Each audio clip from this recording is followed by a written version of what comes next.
రెండవ రాజుల గ్రంథము 2వ అధ్యాయం 23వ వచనం. అక్కడ నుండి అతడు బెతేలునకు ఎక్కి వెళ్ళెను.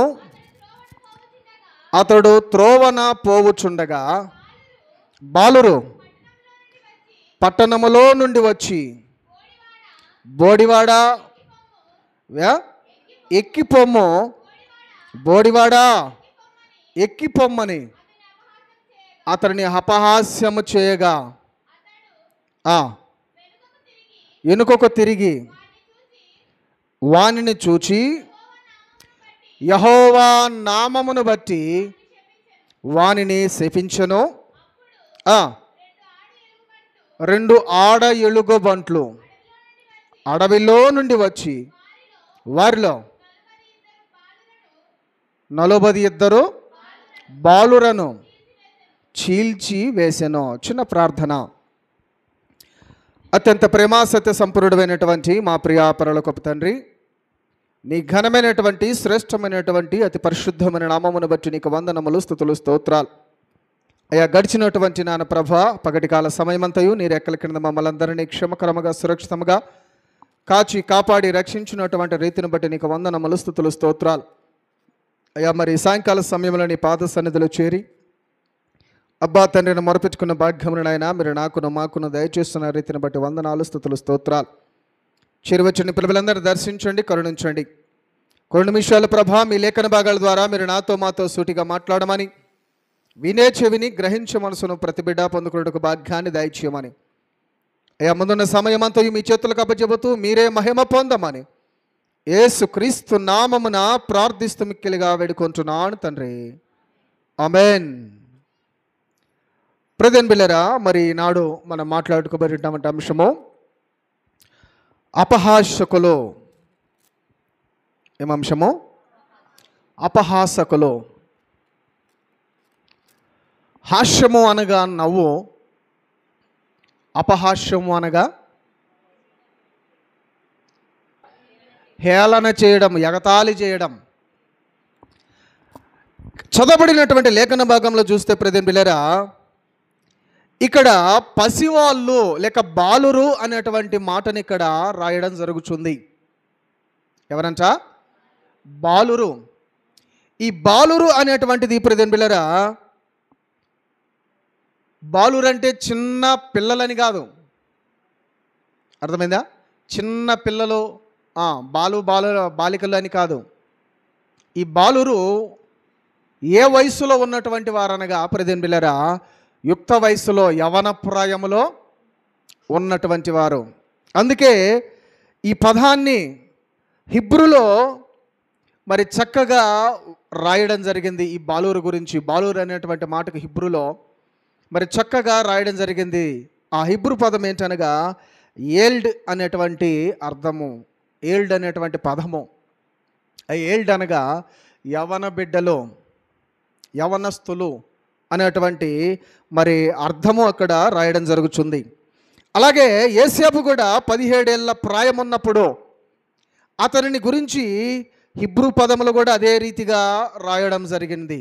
యేసేపు గురించి అతడికి 17 సంవత్సరాల వయసు ఉన్నప్పుడు మరి బాలురు అనేటువంటి అర్థం వచ్చేటువంటి ఆ హిబ్రూ పదము ఏల్డ్ అనేటువంటి మాటను కూడా హిబ్రూలో అదే మాటను యేసేపు గురించి కూడా రాయడం జరిగింది. ఆదికాండము 37వ అధ్యాయము 2వ వచనములో మనం చూస్తే, ఆదికాండము 37వ అధ్యాయం 2వ వచనం, యాకోబు వంశావళి ఇది.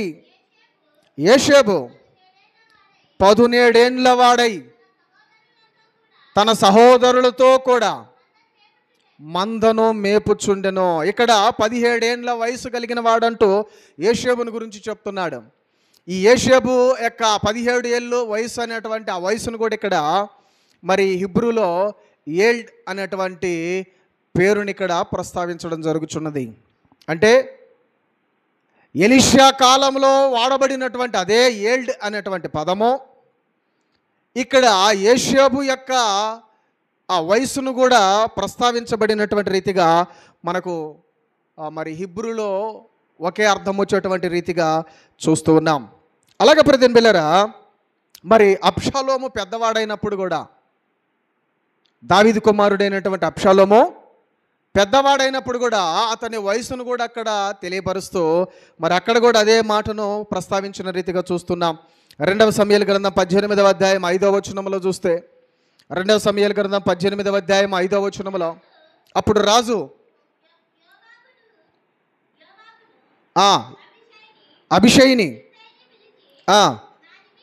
నా నిమిత్తమై యవ్వనుడైన అబ్షాలోమునకు దయచూపుడని ఆజ్ఞాపించును. ప్రెజెంట్ పిల్లరా, ఇక్కడ అబ్షాలోము యవనుడు అనేటువంటి మాటను కూడా మరి హిబ్రూ పదము ఒకే అర్థం వచ్చేటువంటి ఆ బాలురు అనేటువంటి దానిలో ఏ పదం అయితే వాడాడో అదే ఇక్కడ అబ్షాలోము యొక్క జీవితమును కూడా అబ్షాలోము యొక్క వయసును కూడా ప్రస్తావించినప్పుడు అదే యవనుడు అనేటువంటి మాటలు ఏల్డ్ అనేటువంటి మరి హిబ్రూ పదాన్ని మనం చూడగలం.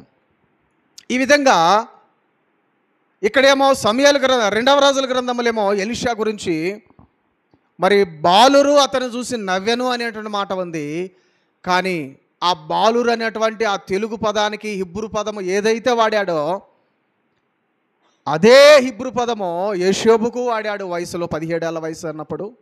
అలాగే అబ్షాలోము యుక్త వయసులో ఉన్నప్పుడు, యవనుడిగా ఉన్నప్పుడు అబ్షాలోము కూడా అదే మాటను ప్రెజెంట్ పిల్లరా ప్రస్తావించినటువంటి రీతిగా చూస్తున్నాం. అలాగే దానియేలు గ్రంథం 1వ అధ్యాయం 4వ వచనములోను, 10వ వచనములోను, 13వ వచనములోను, 15వ వచనములోను, 17వ వచనములోను వారిని గురించి, ఆ యవనస్తుల గురించి ప్రస్తావించినప్పుడల్లా హిబ్రూ పదములు కూడా ఇదే మాటను ప్రస్తావించిన రీతిగా చూస్తున్నాం. దీన్ని బట్టి మనకేం అర్థమవుతుంది అంటే, ఇక్కడ ఎలీషా కాలంలో అనగా ఎలీషా ఆ బాలురును శపించడానికి గల కారణము, బాలురు అంటే చిన్న పొట్టెగాళ్ళు పోరగాళ్ళు అనే మాట కాదు. ఇక్కడ ఒక టీనేజ్ వయసు, ఒక యుక్త వయసులో యవన ప్రాయంలో ఉన్నటువంటి వారు అనే విషయాన్ని మనకి ఇక్కడ తేట తెల్లముగా అర్థమవుతుంది. అసలు ఈ తిరుగుబాటు, ఈ ధిక్కారం, లేక ఈ అతిశయం, ఈ అపహాస్యం, ఇటువంటి దుర్మార్గపు జీవితము ఎక్కడి నుండి ప్రారంభమైంది అంటే ప్రెజెంట్ బిల్లరా బేతేల్లోని యెరోబాము ప్రవేశపెట్టినటువంటి ఈ దుర్భర గతి స్థితి. యవనస్తులందరూ అనేకులను అపహాస్యం చేయడం కానీ, తోలనాడడం కానీ, వెకిలిగా నవ్వడం కానీ, పరిహసించడం కానీ ఇదంతా యెరోబాము కాలంలో ప్రారంభమైన రీతిగా చూద్దాం ఆ మాటను. 1వ రాజుల గ్రంథం 12వ అధ్యాయము 32, 33 వచనాల్లో మనం చూస్తే, మరియు యెరోబాము యూదా దేశమందు జరుగు ఉత్సవమును 8వ మాసము 15వ దినమందు జరుప నిర్ణయించిరి. బలిపీఠము మీద బలులు అర్పించుచూ వచ్చెను. బేతేలునందు తాను చేయించిన దూడలకు బలులు అర్పించుచూ ఉండెను. మరియు తాను చేయించిన ఉన్నతమైన స్థలమునకు యాజకులను బేతేలునందుంచెను. ఈ ప్రకారము అతడు యోచించిన దానిని బట్టి 8వ మాసము 15వ దినమున బేతేలులో తాను చేయించిన బలిపీఠము మీద బలులు అర్పించుచూ వచ్చెను. మరియు ఇశ్రాయేలు వారికి ఒక ఉత్సవము నిర్ణయించి ధూపము వేయుటకై తానే బలిపీఠము ఎక్కెను. ఈ విధంగా అతడు చేసినటువంటి ఆ దుర్మార్గపు పాలన బట్టి, యెరోబాము విధించినటువంటి విధులను బట్టి, కట్టడలను బట్టి, అతడు ఉన్నత స్థలంలో నిలిపినటువంటి ఆ దేవతా బొమ్మలను బట్టి, ఆ బలిపీఠాలను బట్టి ఆ ప్రజలందరూ విచ్చలవిడిగా తిరిగేటువంటి వారిగా, దేవుడంటే భయము భక్తి లేనటువంటి వారిగా ప్రవర్తించేటువంటి వారిగా ఇక్కడ యెరోబాము కాలంలో మనం చూస్తూ ఉన్నాం. కాబట్టి జ్ఞాపకం చేసుకుందాం, పరిహసించుట, పరిహాసము చేయుట యెరోబాము నుండి ప్రారంభమైన రీతిగా మనం చూస్తున్నాం. అది ఆమోసు గ్రంథము 7వ అధ్యాయం 13వ వచనములో కూడా మనం చూస్తే, ఆమోసు గ్రంథము 7వ అధ్యాయము 13వ వచనములో బేతేలు రాజు యొక్క ప్రతిష్ఠిత తలము రాజధాని పట్టణమై ఉన్నందున నీవికను దానిలోని వార్త అందుకు ఆమోసు అమధ్యతో ఇట్లనెను, నేను ప్రవక్తనైననో కాను, ప్రవక్త యొక్క శిష్యుడనైననో కాను, కానీ పశువుల కాపరినై మేడి పండ్లు ఏరుకొని వాడను. అమధ్య అన్నటువంటి ఒక యాజకుడు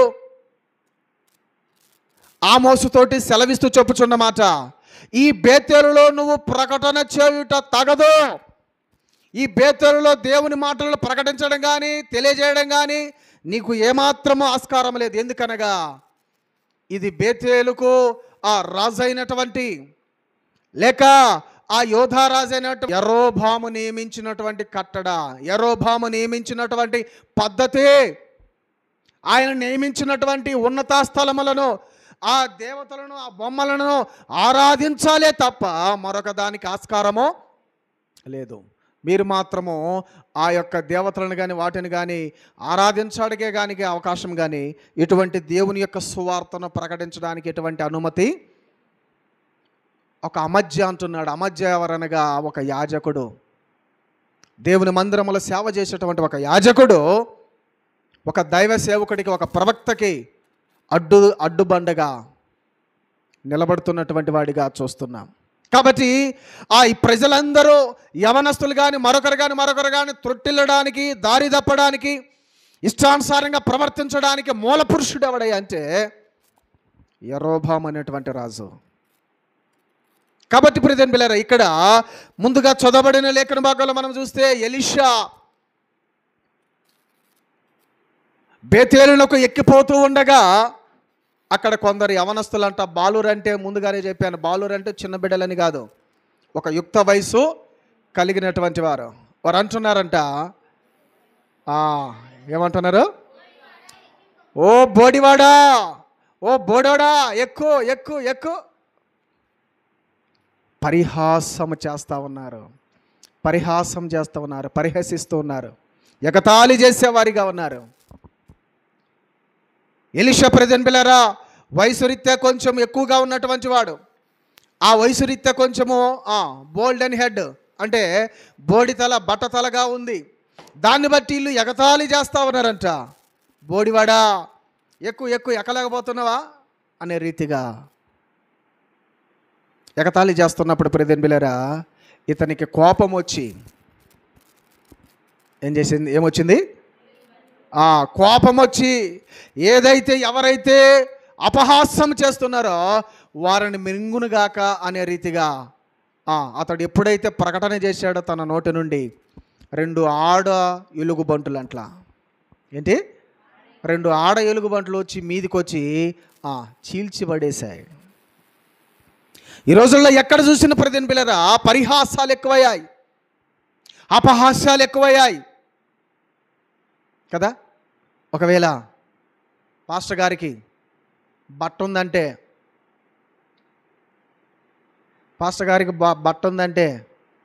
పాస్టర్ గారు ఉన్నప్పుడు అనం, లేనప్పుడు బట్ట పాస్టరా అంటాం. అదే పాస్టర్ గారికి పొట్ట ఉందనుకో, పొట్ట పాస్టరా. అదే పాస్టర్ గారికి నత్తి ఉందనుకో, నత్తి పాస్టరా కదా. ఇలాగా ప్రెజెంట్ బిల్లరా అనేక సార్లు మనుషులు యవన బిడ్డలు కానీ మరొకరు కానీ అపహాస్యం చేసేటువంటి వారు. లేక పాస్టర్ కొంచెం పొట్టిగా ఉన్నాడు అనుకో, పొట్టి పాస్టరా, అర్థమైందా. పాస్టర్ కొంచెం దుడ్డుగా ఉన్నాడు అనుకో, దుడ్డు పాస్టరా. ఇలాగా ఇది ఇప్పుడు నుండి కాదు, ఆనాటి నుండి వస్తున్నటువంటి పరిహాసం, అపహాస్యం. ప్రెజెంట్ బిల్లర్ జ్ఞాపకం చేసుకుందాం. కాబట్టి ఎప్పుడైతే అపహాస్యం చేశారో దానికి తగినటువంటి శిక్షణ వారు ఖచ్చితంగా పొందుకున్నారు. ఎప్పుడైతే అపహాస్యం చేశారో దానికి తగినటువంటి శిక్షను అనుభవించారు. జాగ్రత్త, దేవుడు సమస్తాన్ని చూస్తున్నటువంటి దేవుడు అనే విషయాన్ని మనము మర్చిపోకూడదు. కాబట్టి వేరే వారిగా దైవజనుడే కాదు, మరొకరిని ఎవరినైనా మనము పరిహాసము చేయకూడదు. పరిహాసం చేస్తున్నారంటే దాని అర్థము గర్వం వల్ల, రెండవదిగా అవివేకం వల్ల. ఒకటి గర్వమన్నా ఉంటుంది, మరొకటి అవివేకము, అజ్ఞానము, అనాలోచితమైన ఉంటుంది. కాబట్టి జ్ఞాపకం చేసుకుందాం. ఈ రోజుల్లో కూడా చాలామంది మనుషులు నడిచే నడవడికను చూపించే వాళ్ళు ఉన్నారు. లేదా ఆ అక్క ఎట్లా నడుస్తుంది అక్క, ఆ అన్న ఎట్లెట్లా పోతుంటాడు, రకరకాలుగా మనం యాక్షన్ చేసేలా చూపిస్తాం. జాగ్రత్త. వారి బలహీనత నీకు పరిహాసంగా మిగులుతుందా? వారి బలహీనత ఇదిగో నీకు వెక్కసముగా, ఎక్కిరింతలుగా కనబడుతుందా? జాగ్రత్త.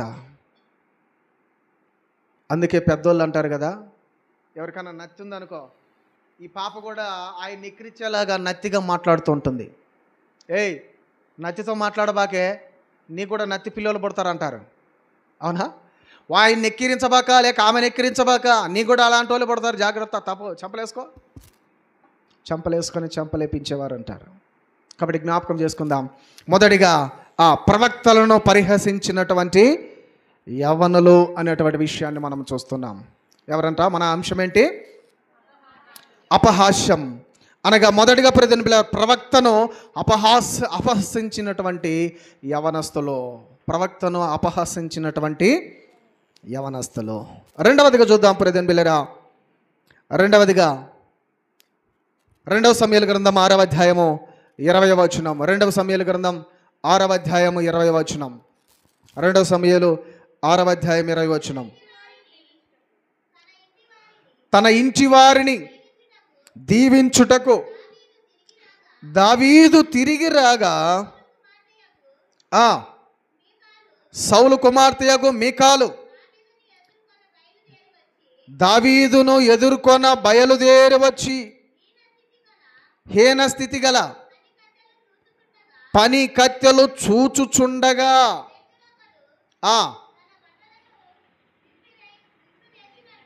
వ్యర్థుడొకడు తన బట్టలను విప్పివేసినట్లుగా ఇశ్రాయేలీయులకు రాజువైన నీవు నేడు బట్టలను తీసివేసి ఎంత ఘనముగా అపహాస్యమో చేసినందున. ప్రియమైన బిడ్డలారా, ఇక్కడ సౌలు కుమార్తె అయినటువంటి మీకాలును మనం చూస్తూ ఉన్నాం. మీకాలు ఒక అతనిని అపహాస్యం చేస్తూ ఉంది, ఎక్కిరిస్తూ ఉంది. ఎవరో కాదు, అతను ఇశ్రాయేలు ప్రజలకు దేవుడు ఇష్టంగా ఏర్పాటు చేసినటువంటి దావీదు రాజును అపహాస్యం చేస్తూ ఉంది. ఎందుకో తెలుసా? మందసాన్ని ఫిలిస్తీయులు ఎత్తకపోయారు.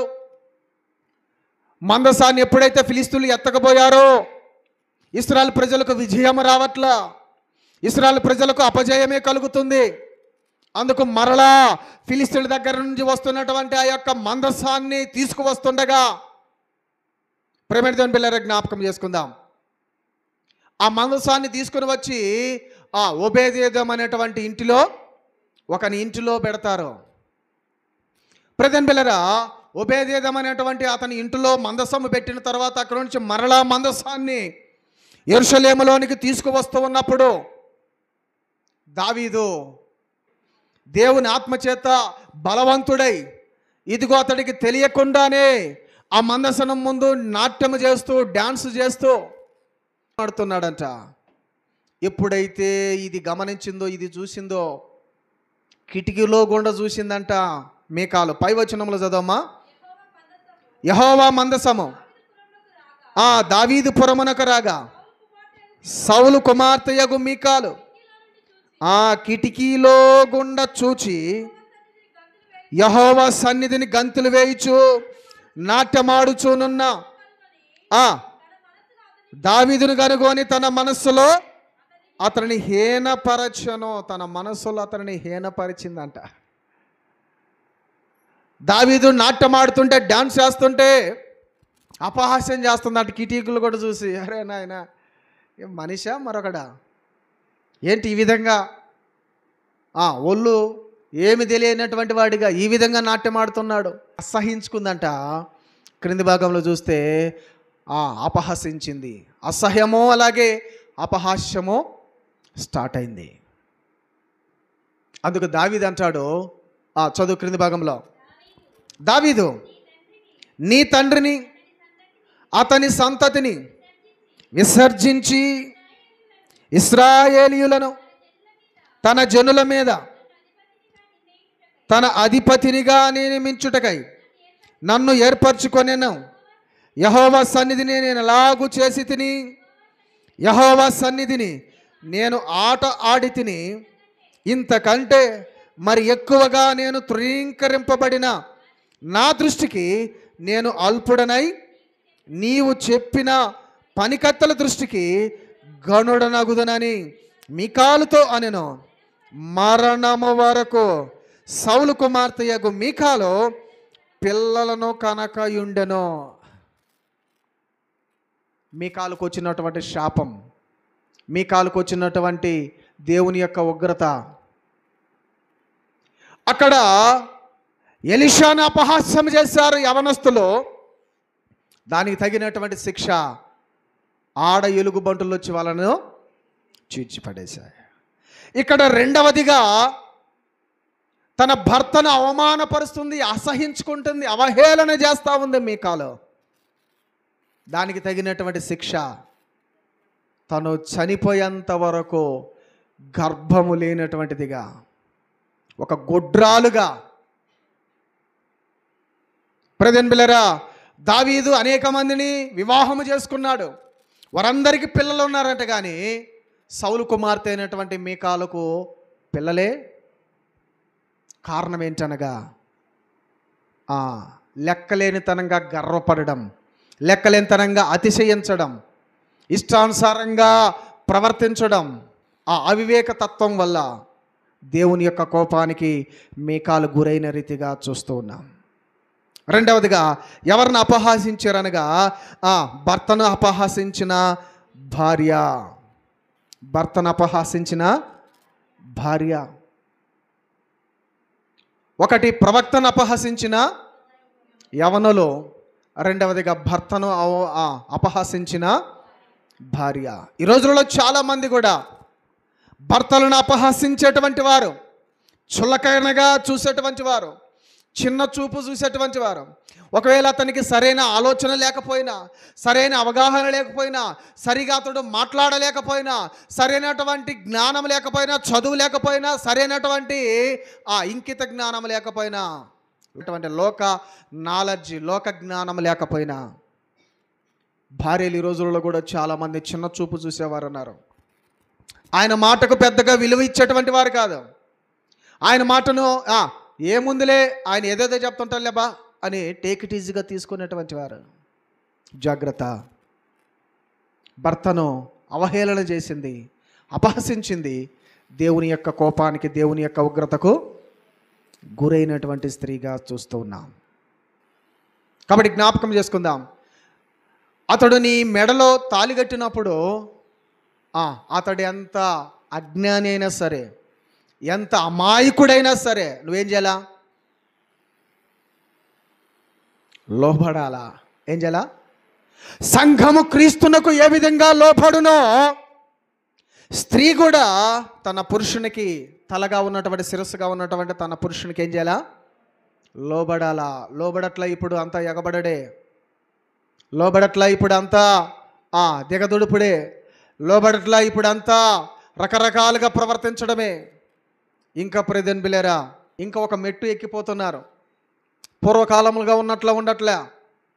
భర్తకు లోబడి జీవించేటువంటి జీవితాలు లేవు. డ్రమ్ములు తెస్తున్నారు, సిమెంట్ తెస్తున్నారు, కుక్కర్ తెస్తున్నారు. ఏమన్నా ఎగసకాలు చేశాడా? ముక్కలు ముక్కలు చేసి ఆ కుక్కర్లో వేసి బాగా ఉడకబెట్టడం, ఆ డ్రమ్ములు వేయడం, సిమెంట్ వేసి కప్పడం, దాచిపెట్టడం. ఘోరాతి ఘోరమైనటువంటి దినాలలో ఉన్నాం. ప్రెజెంట్ బిల్లరా, ఒక చిన్న అపహాస్యము, తన భర్తను అపహాసించినందుకే ఇంత శిక్షకు గురైతే, మరి భర్తను తోలనాడి ఇష్టానుసారంగా ప్రవర్తించేటువంటి భార్యలు లోకంలో చాలామంది ఉన్నారు. కారణం ఏంద్రయ్య అంటే సీరియల్ వచ్చిన తంట, సీరియల్లో చూపించినటువంటి విధానాన్ని ఫాలో అవుతున్నారు, సినిమాల్లో చూపించే విధానాలు ఫాలో అవుతున్నారు, ఆ ట్రెండ్ను ఫాలో అవుతున్నారే కానీ సరైనటువంటి క్రమంలో ఉండడం మాత్రం మర్చిపోతున్నారు. ఓకేనా? మూడవదిగా చూద్దాం. మొదటిగా అపహాసకులనగా ఎవరనగా, మొదటిగా ఆ ప్రవక్తను అపహసించినటువంటి యవనులు, రెండవదిగా భర్తను అపహసించిన భార్య. మూడవదిగా చూద్దాం. మార్కు సువార్త 15వ అధ్యాయము 31వ వచనం. మార్కు సువార్త 15వ అధ్యాయం 31వ వచనం. అట్లు శాస్త్రులను ప్రధాన యాజకులను అపహాస్యము చేయుచు ఇతరులను రక్షించను, తన్ను తానే రక్షించుకొనలేడా? క్రీస్తు ఇప్పుడు శిలువ మీద నుండి దిగి రావచ్చును, అప్పుడు మనము చూచి నమ్ముదమని ఒకనితో ఒకడు చెప్పుకొనిరి. ఆయనతో కూడా శిలువ వేయబడిన వారు కూడా ఆయనను నిందించిరి. శాస్త్రులను, ప్రధాన యాజకులను అందరూ శిలువలో ఉన్నటువంటి యేసయ్యను చూసి అపహాస్యం చేస్తా ఉన్నారంట. ఇశ్రాయేలులకు రాజుగా వచ్చినటువంటి వాడు, వారిని ఎంతమందినో పాపము నుండి, బంధకాల నుంచి, శాపాల నుంచి కాపాడి రక్షించినటువంటి ఈ రక్షకుడు తన్ను తాను రక్షించుకొనలేక నిస్సహాయ స్థితిలో ఉన్నాడు. ఇతడు తనను తాను ఇప్పుడు రక్షించుకొని సిలువ దిగొస్తే మనము కూడా ఆయనను నమ్మి ఆయన అడుగుజాడలో నడవచ్చు అనే రీతిగా అపహాస్యం చేస్తా ఉన్నాడు, ఎగతాళి చేస్తా ఉన్నారు, గేలి చేస్తా ఉన్నారంట. అందులో ఇంకా ఇశ్రాయేలు రాజు అంటూ ప్రస్తావిస్తున్నారు. ఇశ్రాయేలు రాజు, నువ్వు అవునన్నా కాదన్నా, లోకం అవునన్నా కాదన్నా, ఆయన రాజే. ఆయన రాజులకు రాజు, ప్రభువులకు ప్రభు అయి ఉన్నాడు. నువ్వు అవునన్నా కాదన్నా ఆయన రాజే. పిలాతు అంటాడు, ఓయి ఇంతకు నీవెవరు? యూదులకు రాజుగా చెప్తున్నావు, నిజమేనా అంటే ఎస్, నువ్వన్నట్లే నేను రాజును. ఆ మాటని ఇక్కడ ప్రస్తావిస్తూ, ఎత్తి పొడుస్తూ, ఇశ్రాయేలుకు రాజుగా ఉన్నటువంటి వాడు తనను తాను రక్షించుకొనలేడా? ఒకవేళ రక్షించుకొని దిగి వస్తే మనం కూడా నమ్ముతాం. ఈ రోజుల్లో చాలామంది కూడా ఇదే మాటను ప్రస్తావిస్తున్నారు. ఇదే మాటను చులకనగా, అపహాస్యంగా మాట్లాడేవారు లోకంలో చాలామంది ఉన్నారు. 3 మేకులు పీక్కోలేనటువంటి వాడు ఆయన ఒక రక్షకుడా? సిలువలో 3 మేకులే పీక్కోలేక దిగిరానివాడు మనల్ని ఏమి కాపాడుతాడు, మనల్ని ఏమి రక్షిస్తాడు? ఆయన 3 మేకులు పీక్కొని రాలేక కాదు. అలా వస్తే నువ్వు నరకానికి పోతావు. ఆయన వచ్చింది తన్ను తాను కాపాడుకోవడానికి కాదు, వదకు తేబడే గొర్రె పిల్లవలే నా నిమిత్తమై వదకు తేబడడానికి, మరణించడానికి, తన ప్రాణాన్ని కల్వరిశిలలో పెట్టడానికి వచ్చాడే కానీ కాపాడుకోవడానికి కాదు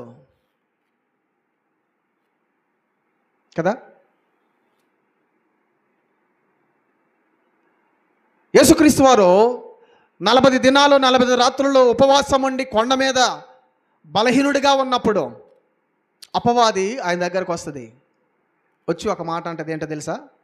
అయ్యా, నీవు ఇక్కడ నుండి ఈ కొండ మీద నుండి క్రిందికి దూకితే ఇదిగో నీ తండ్రి నీ కాలికి రాయి తగలకుండా దేవదూతలను పంపి కాపాడుతాడు కదా. చూడండి, దేవుని దగ్గర ఉన్నటువంటి అపవాదికి తెలుసు ఈయన ప్రభు అయినటువంటి యేసుక్రీస్తుల వారని, ఈయన ప్రియ కుమారుడని తెలుసు. ఈయన కాలికి రాయి కూడా తగలకుండా కాపాడగడానికి దేవదూతలు వెన్నంటూ వస్తారని సాతానుకు తెలుసు. అర్థమైందా? అలాంటిది కల్వరి సిలువలో వేదనకు గురవుతూ, ప్రాణాలు పోతూ, అపహాస్యాలకు గురవుతూ, నిందలు అవమానాలకు గురవుతున్నటువంటి ఆయనకు తండ్రి దేవదూతలు పంపించి కాపాడలేడా? కాలికి చిన్న రాయి తగలకుండానే దేవదూతలను పంపించి కాపాడుతానని సాతానే సాక్ష్యం ఇస్తుంది. మరి కల్వరి సిలువలో తన ప్రాణాలు పెడుతూ అవమానాలకు గురవుతున్నటువంటి ఆయనకు తండ్రి చూస్తూ ఊరుకోడు. అందుకే తండ్రి యొక్క కోపాన్ని ముందుగానే ఏం చేశాడు తెలుసా దేవుడు? ఆయన కోపాన్ని రగలకుండా ఆర్పేశాడు, చల్లబరిచాడు. ఏ విధంగా? తండ్రి, వీరేమి చేయుచున్నారో వీరిని క్షమించు. ఆయన ప్రాధేయపడి ప్రార్థించాడు కాబట్టి అక్కడ ఉన్నటువంటి శాస్త్రులు కానీ, పరిసరులు కానీ, యాజకులు కానీ, ప్రధానులు కానీ, భటులు కానీ అందరూ సజీవులుగా ఉన్నారు. అదే ప్రార్థన కానీ ఆయన చేయకపోయి ఉండుంటే ఆకాశం నుండి అగ్నిగంధకాలు కురిసేయేమో, ప్రతి ఒక్కరూ బూడిదలాగా మాడిపోయేవారేమో. అర్థమైందా? కాబట్టి ప్రియమైన బిడ్డలారా, మూడవదిగా ఎవరు అపహసిస్తున్నారంట? క్రీస్తును అపహాసించినటువంటి శాస్త్రులు, ప్రధానులు. ప్రియమైన బిడ్డలారా, జ్ఞాపకం చేసుకుందాం. ఈ రోజుల్లో కూడా క్రీస్తు అంటే అపహాస్య పాలవుతుంది. అందుకే అపోస్తలుడు పౌలు అంటాడు, సిలువను కూర్చున్నటువంటి వార్త నశించుచున్న వారికి వెర్రితనముగాను, రక్షించబడుచున్నటువంటి మనకు దేవుని శక్తి అయి ఉన్నది. ఈ రోజుల్లో సువార్త ఎక్కడ ప్రకటిస్తున్నా, ఎక్కడ బోధిస్తున్నా నశించిపోతున్నటువంటి వారికి ఇహలోకపు దేవత వారి మనోనేత్రాలకు గుడ్డితనాన్ని కలుగజేస్తూ ఆ వాక్యం వారి హృదయంలోనికి పోనివ్వకుండా, ఆ హృదయంలోనికి పోయి దేవుని కార్యాలు జరగనివ్వకుండా నశించిపోవడం వారికి వెర్రితనంగా ఉంది. ఒరే దేవుని బిడ్డలు వచ్చారు, ఆ సంకలో బైబిల్ పెట్టుకొని, సంకలో సంచి పెట్టుకొని వచ్చారో ఈ బ్యాచ్. ఇంకా ఈ రోజుల్లో దైవ సేవకులు అంటే ఇంకా ఎలాగ అపహాసం చేస్తానో తెలుసా? ఏం పని బాట లేదు, ఏదో ఒక పని చేసుకొని రావచ్చుగా.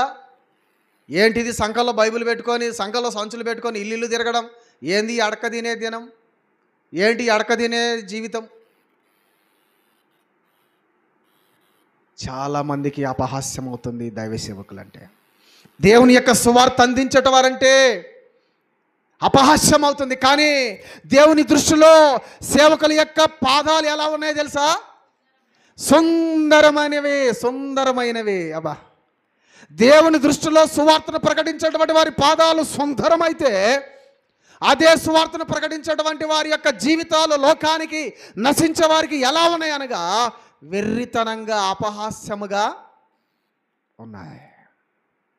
కారణం ఏంద్రయ్య అంటే ఇహలోకపు దేవత వారి మనోనేత్రాలకు ఏం కలుగజేస్తుంది? గుడ్డితనాన్ని కలుగజేస్తుంది. ఇంకా దేవుని యొక్క వాక్యమన్న, దేవుని సువార్తన, దేవుని యొక్క రక్షణ మాటలన్నా లెక్కలేనితనంగా ప్రవర్తించేటువంటి వారు లోకంలో చాలామంది ఉన్నారు. సోదరి సహోదరుడా, మరి ఈ కోవలో మన బిడ్డలు ఉన్నారేమో. సువార్త అందింపబడుతున్నా, విస్తరింపబడుతున్నా, విరివిగా ప్రకటింపబడుతున్నా, ఇంకా రక్షణ పొందక దేవుని యొక్క వాక్యాలను కానీ, దైవ సేవకులు కానీ, వారు చెప్పే మాటలు కానీ ఎక్కడి నుండో దూరము నుండి వింటూ, బైకు శబ్దాల ద్వారా వింటూ, అపహాస్యంగా, గేలిగా, వెకిలిగా మాట్లాడుతూ ఇంకా నువ్వు ప్రవర్తిస్తున్నావా? అలా ప్రవర్తిస్తున్నావా అంటే నీకు మూడిందిరయ్య అని అర్థం. అలా అపహాస్యం చేస్తున్నావరా అంటే నీవు బకెడదన్ని పోయేటువంటి రోజు దగ్గరలో ఉన్నదని అర్థం. అందుకే నశించిపోయేటువంటి వారికి ఏమవుతుందంట? దేవుని యొక్క వాక్యము వెర్రితనంగా, వెకిలిగా ఉంటుంది. 120 సంవత్సరాలు దేవుని యొక్క సువార్తను ప్రకటించాడు నోవాహు. ఒక్కడంటే ఒక్కడు కూడా మానలేదంట. ఒక్కడంటే ఒక్కడు కూడా మారు మనసు పొందలేదంట. ఆ మాటలన్నీ వారికి వెర్రితనంగా ఉన్నాయి, వెకిలిగా ఉన్నాయి. నోవాహు, ఆకాశము నుండి 40 దినాలు వర్షం కురుస్తుందా? ఇది నిజమా? పగటి కలలు కనబాక అని ఇష్టానుసారంగా మాట్లాడిన బ్యాచ్ అందరూ ఉండి ఉంటారు. అపహాస్యం చేసినటువంటి వారు అందరూ ఉండి ఉంటారు. కానీ సీన్ కట్ చేస్తే జరిగిన తంతేంద్రయ్య అంటే అందరూ, అపహాస్యం చేసిన వారందరూ ఆర్తనాదాలు చేస్తా ఉన్నారు. ఆయన వైపు చూసి నీళ్ళలో మునిగిపోతూ పైకి చేతులు చాపుతూ కేకలేస్తా ఉన్నారు. సోదరి సహోదరుడా, అలాగే లోతు కాలంలో కూడా లోతు తన అల్లుల దగ్గరకు పోయి, తన కుమార్తెలు పెళ్ళాడనటువంటి అల్లుల దగ్గరకు పోయి, నల్లులారా రండి, రాత్రి నా దగ్గరికి దేవదూతలు వచ్చారు అనగా, నా మాట ప్రకారంగా మీరు నాతో కూడా ఈ దేశాన్ని, ఈ పట్టణాన్ని, ఈ స్థలాన్ని, ఈ పాపపు ప్రాంతాన్ని వదిలి నాతో పాటు రండి, నాతో పాటు వచ్చేయండిరా అని బ్రతిమలాడుతున్నాడంట. కానీ లోతు తన అల్లుల దృష్టికి ఎగతాళి చేయువాని వలె ఉన్నాడంట. ఎగతాళి చేస్తా ఉన్నారు, అపహాస్యం చేస్తాను. మామా, తిక్క మాటలు మాట్లాడబాక, నోటికొచ్చిందల్లా మాట్లాడబాక. ఆకాశం నుండి దేవుడు అగ్నికందకాలు కురిపిస్తాడా? ముందు వర్షం కురిపించమన్న తర్వాత సంగతి. అగ్నికందకాలు దాకపోయావు అనే రీతిగా ఇష్టానుసారంగా ఎట్లంటే అట్లా మాట్లాడి ఉండొచ్చు. ఈ రోజుల్లో కూడా అలాగా అపహాస్యం చేస్తూ దేవుని సువార్త అంటే ఇష్టానుసారంగా ప్రవర్తిస్తున్నావా? అది నీవు నాశనానికి దగ్గరవుతున్నట్లే. అందుకు అపోస్తలుడైన పౌలు చెప్పుచున్న మాట, నశించున్న వారికి దేవుని యొక్క వాక్యము వెర్రితనంగా ఉంటుంది. మరి ఆ కోవలో మన బిడ్డలు, మన భర్తలు, మన తల్లిదండ్రులు, మన బంధువులు, రక్త సంబంధికులు ఇంకా రక్షణ పొందక ఉన్నారేమో సరి చేసుకుందాం, చక్కదిద్దుకుందాం. మూడవదిగా ప్రియమైన బిడ్డలారా, క్రీస్తును అపహసించిన శాస్త్రులు, ప్రధాన యాజకులు. నాలుగవదిగా చూద్దాం. నాలుగవదిగా పేతురు రాసిన 2వ పత్రిక 3వ అధ్యాయం 3వ వచనం. పేతురు రాసిన 2వ పత్రిక 3వ అధ్యాయం 3వ వచనం. అంత్య దినములలో అపహాసకులు తమ స్వకీయ దురాశల చొప్పున నడుచుకొనుచు వాగ్దానము ఏమాయను, పితరులు నిద్రించినది మొదలుకొని సమస్త సృష్టి ఆరంభమున ఉన్నట్లే నిలిచి ఉన్నదని చెప్పుదురు. మీరు తెలుసుకొన వలయను. ప్రియమైన దేవుని పిల్లల జ్ఞాపకం చేసుకుందాం. ఇక్కడ పేతురు రాసిన పత్రికలో చాలా స్పష్టంగా సెలవిస్తూ చెప్పుచున్నటువంటి మాట, అంత్య దినాలలో ఎవరు వస్తారంట? అపహాసకులు బయలుదేరుతారంట. ఎవరు? అపహాసకులు అంటే ఎగతాళి చేసేవారు, గేలి చేసేవారు, దేన్ని సీరియస్గా తీసుకున్నటువంటి వారు, ఇష్టానుసారంగా ప్రవర్తించేటువంటి వారు. ఈ అంత్య దినాలలో అపహాసకులు ఎక్కువైపోతారంట. ఎక్కువైపోయి వారు అనేటువంటి మాట పూర్వం మన పితరుల దినాలలో ఉన్నటువంటి రీతిగానే ఈ రోజులలో కూడా ఉంది కదా అనుకుని లెక్కలేనితనంగా ప్రవర్తిస్తారంట. చదువుమారా మరలా. ఆయన రాకడను గూర్చిన పితరులు నిద్రించినది మొదలుకొని సమస్తము సృష్టి ఆరంభము ఉన్నట్లే నిలిచి ఉన్నదే అని మొదట మీరు తెలుసుకోవాలా. ప్రెజెంట్ పిల్లరా, చాలా మంది అనుకుంటున్నారు ఆయన రాకడ వస్తాది అని ఎప్పటి నుండో మన పితరుల నుండి చెప్తున్నారా భయ్. ఆయన వచ్చింది లేదు, మనము ఎత్తబడింది లేదు. అప్పుడు ఎలాగ ఉన్నదో ఇప్పుడును అలాగే కొనసాగుతుంది అంటూ లెక్కలేనితనంగా అపహాసకులుగా విరివిగా ఇష్టానుసారంగా వెకిలిగా నవ్వుకునేటువంటి బ్యాచ్ అంత్య దినాల్లో ఎక్కువ అవుతారంట. నిజమే, పేతురు గారు చెప్పినటువంటి మాట నిజంగానే ఇక్కడ జరుగుతుంది, ఇప్పుడు జరుగుతూ ఉంది. ఎక్కడ చూసినా ఈ మాట మీద దేవుని రాకడ వస్తుందని చెప్తూనే ఉన్నారు, మేము వింటూనే ఉన్నాం. మా పూర్వీకులందరూ పోతున్నారు, మేము పోతాం. ఆయన వచ్చేది లేదు, పెట్టేది లేదు అనేటువంటి బ్యాచ్. ఇంకా కొంత బ్యాచ్ ఉన్నారు, ఆల్రెడీ ఆయన వచ్చాడు పోయాడు రా బాయ్, సంఘం ఆల్రెడీ ఎత్తబడింది అనేటువంటి బ్యాచ్. ఇంకొక బ్యాచ్ ఉంది. ఇలాగ రకరకాలుగా దేవుని రాకడను గురించి కానీ, ఆయన ఉగ్రత దినమును గురించి కానీ, ఆయన రాజ్యమును గురించి కానీ అపహాసము చేస్తూ అపహాసకులుగా మిగిలిపోయేటువంటి వారు చాలామంది ఉన్నారు. జాగ్రత్త. మరి ఆ కోవలో నీవు ఉంటున్నావేమో ఒక్కసారి ఆలోచన చేసుకో.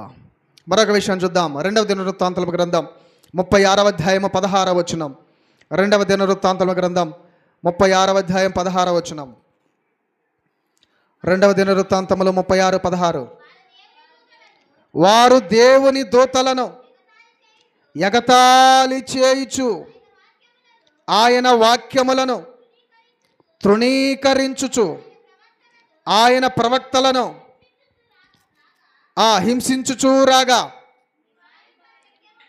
నివారింప సఖ్యము కాకుండా యెహోవా కోపము ఆయన జనుల మీదికి వచ్చెను.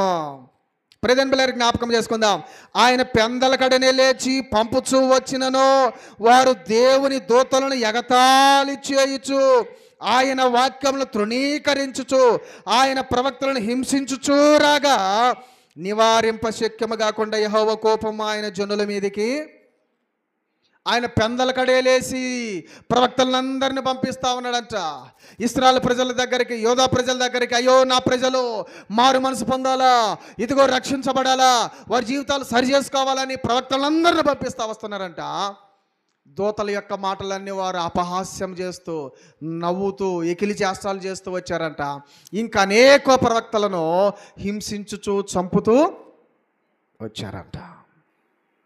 అందును బట్టి దేవుని యొక్క కోపము అపరిమితముగా ఇశ్రాయేలు ప్రజల మీదకి వచ్చి అనేకులను సంహరించినటువంటి రీతిగా చూస్తూ ఉన్నాం.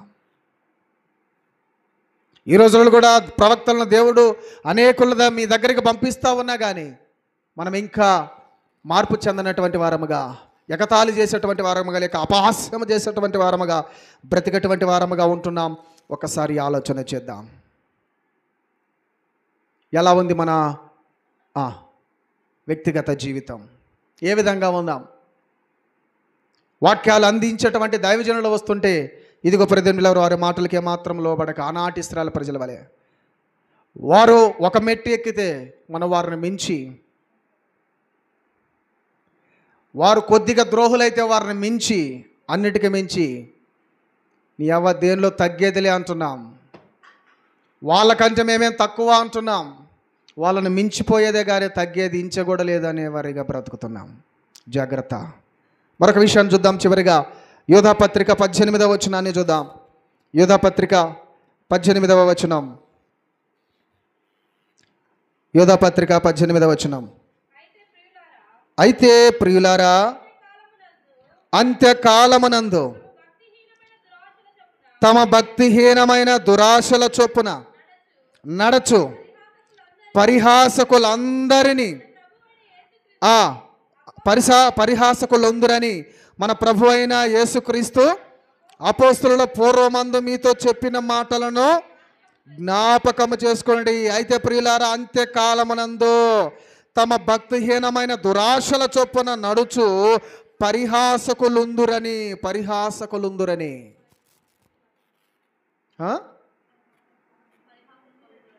ప్రజెంట్ బిల్లరా జ్ఞాపకం చేసుకుందాం. ఈ అంత్య దినాల్లో ఎవరు ఉంటారంటే ఎక్కువగా పరిహాసకులు, అంటే అపహాస్యం చేసేటువంటి వారు, వెకిలిగా ప్రవర్తించేటువంటి వారు, ఇష్టానుసారంగా జీవించేటువంటి వారు ఈ దినాలలో ఉంటారంటూ యోధా గారు చాలా స్పష్టంగా సెలవిస్తున్నాడు. మరి నిజంగా మనం ఆ కోవలోనికి వస్తున్నామేమో ఒకసారి ఆలోచన చేద్దాం. 4వదిగా ఎవరంటే ఇల్లు అంత్య దినాలలో అపహాసకులు. అంత్య దినాలలో అపహాసకులు. కారణం ఏంద్రయ్య అంటే, ఎందుకు అపహాసకులు అవుతున్నారంటే వారికి వెర్రితనంగా ఉంది దేవుని యొక్క సువార్త. మరి ఆ వెర్రితనములో వెర్రిగా ఇష్టానుసారంగా ప్రవర్తించేటువంటి వారు, ఇదిగో నీ బిడ్డలు, నీ కుమారులు, కుమార్తెలు, లేక నీ భర్తలు ఎవరైనా ఉన్నారేమో. అందుకే యేసుక్రీస్తు వారు అంటాడు, యెరూషలేమా, నేను నీ దగ్గరికి అనేక మంది ప్రవక్తలను పంపించింది కానీ నీవు వారిని హింసించావు, దూషించావు, చంపివేశావు. కోడి తన రెక్కల క్రిందికి ఏ విధంగా దాచునో నేను మిమ్మల్ని పిలిచాను కానీ మీరు రానోళ్ళన్నరి అవుతారు, మీరు విననోళ్ళరు అవుతారు. ఏమాత్రము నీ మాటలను మేము వినమని ప్రవక్తలకు చెప్పారో దేవునికి కూడా తెలియజేస్తా ఉన్నారు. యెరూషలేమా, ప్రవక్తలను చంపుదానా అంటా ఉన్నాడు. ఈ రోజుల్లో దుర్భరమైనటువంటి దినాల్లో మనం ఉన్నాం. రాబోయే దినాలు చాలా ఘోరాతి ఘోరంగా ఉండబోతున్నాయి. ఈ అంత్య దినాల్లో దైవ సేవకులను హింసిస్తూ అపహాస్యం చేస్తూ ఉండేటువంటి కాలం ఒకటి రాబోతుంది. దైవ సేవకులు మాత్రమే కాదు, దేవుని యొక్క విశ్వాసులను కూడా. మణిపూర్లో ఏం జరిగిందో తెలుసా? చూశారప్పుడు మణిపూర్లో అనేక మంది దైవజనులను, అనేక మంది సువార్థికులను హతమార్చారు. ఇంకా చాలా ఘోరాతి ఘోరంగా ఒంటి మీద వస్త్రాలు లేకుండా అపహాస్యం చేస్తూ వీధుల వెంట తిప్పారు. అయితే వారు అనుకుంటున్నారు కాలం మనదే అనుకుంటున్నారు, కానీ ముందుంది ముసల పండుగ అని వారికి అర్థం కాదు. ఓకేనా? 4 విషయాలు మనం చూస్తున్నాం. మన అంశం ఏంటి? అపహాసకులు. ఎవరయ్యా ఈ అపహాసకులు అనగా, మొదటిగా ప్రవక్తలను అపహాసించిన యవనులు, అలాగే యవనులు. రెండవదిగా భర్తను అపహాసించినటువంటి భార్య మీకాలు. మూడవదిగా క్రీస్తును అపహాసించినటువంటి శాస్త్రులు, ప్రధాన యాజకులు. నాలుగవదిగా అంత్య దినాలలో అపహాసకులు మెండవుతారు. అంత్య దినాల్లో అపహాసకులు. మరి మనం అపహాసకులుగా ఉందామా? దేవుని యొక్క సేవకులుగా ఉందామా? దేవునికి ఇష్టలుగా ఉందామా? అపహాసించినటువంటి వారికి ఖచ్చితంగా ఉగ్రత వచ్చిందని మనం చూసి ఉన్నాం. ఈ అంత్య దినాలలో అపహాసించినటువంటి వారికి మహా ఉగ్రత ఒకటి రాబోతుంది. దేవుని యొక్క వాక్యమన్నా, దైవ సేవకులన్నా నువ్వు అపహాసించే రీతిగా, లెక్కలెంతనగా వెకిలిగా నువ్వు ప్రవర్తిస్తుంటే, నీ మారు మనసు, నీ బ్రతుకును సరి చేసుకోక చక్కబెట్టుకోకుండా ఉంటే, దానికి తగినటువంటి శిక్ష నీవు అతి త్వరలో దాన్ని చవి చూస్తావు, రుచి చూస్తావు అనే విషయాన్ని గుర్తుపెట్టుకో. కాబట్టి ఇకనైనా ఇతరులను కానీ ఎవరిని కానీ అపహాసించకుండా వారిని గౌరవించడానికి ప్రయత్నిద్దాం. దేవుని వాక్యాలకు లోబడదాం. దేవుళ్ళ ముందుకు సాగుదాం. కళ్ళు మూసుకుందాం, ప్రార్థించుకుందాం. చెప్పబడినటువంటి మాటలను బట్టి, విన్న మాటలను బట్టి నిజంగా మనం ఎలా ఉన్నాం ఒకసారి ఆలోచన చేద్దాం. దేవుని యొక్క అడుగుజాడల్లో నడవడానికి ప్రయత్నం చేద్దాం.